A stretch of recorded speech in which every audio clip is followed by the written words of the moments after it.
Learn Tonga or Jitonga Part 2. In this episode, we're going to talk about personal and possessive pronouns. Now let's start with personal pronouns. Mebo means me or I. Yebo means you. Walo, him or her. Yalo, it. Suebo, us. Nuevo, you for both plural and formal.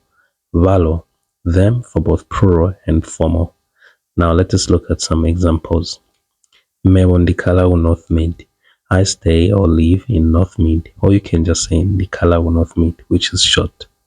Yebo uzwaguli, where do you come from, or uzwaguli. Walo ubola junza, he or she is coming tomorrow, or ubola junza.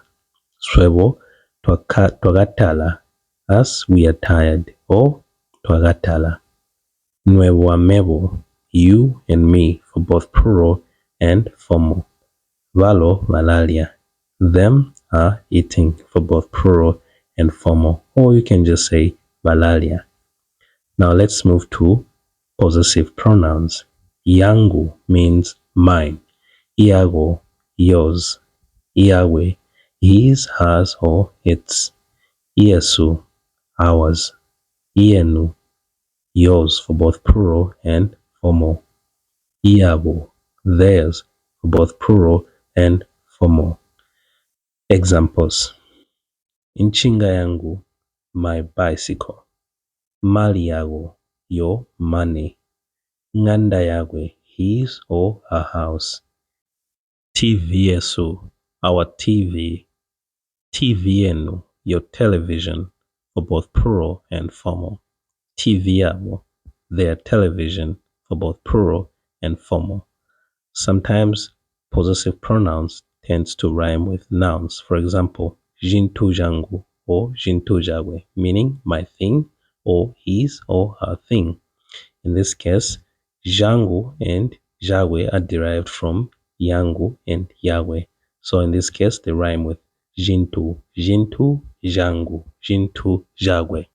Thank you for watching, and I hope you found this helpful, and please don't forget to subscribe to my channel. Until next time, see you.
So before this video ends, I'm going to ask you a few questions.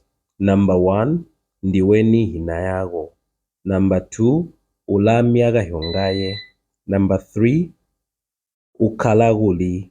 Number 4, ubelegaguli or ubelegamuli monzi. Please drop the answers in the comment section and watch out for more videos. Thanks for watching.